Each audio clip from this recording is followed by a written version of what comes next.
o nagasangyaw lamang kami sa maayong balita sa Ebanghelyo may tungod sa atong Ginoong Dios nga mao kana si Jesucristo.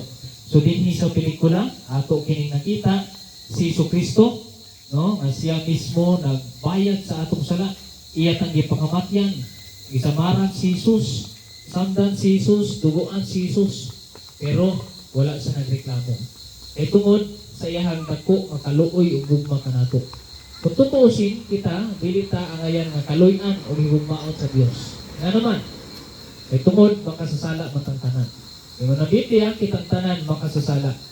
Kining sala, mo ni ang nagpalayo sa atong relasyon sa Dios. Nagtutol, nagpalayo, o mo ni nagpalayo kanato diyan sa kahimayangan sa Dios.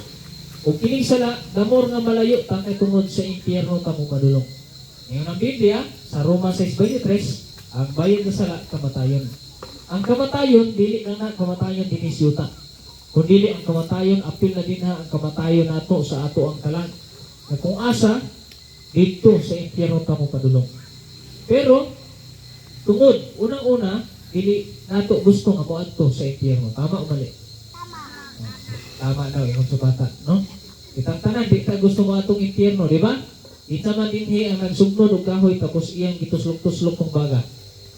Ita ba dinhi naglungag og saging nga astang inita ng bukal-bukal, iya dayon gigunita ng taklog nga astang inita po. Wala, di ba? Ito kung di ta gusto nga masakitan,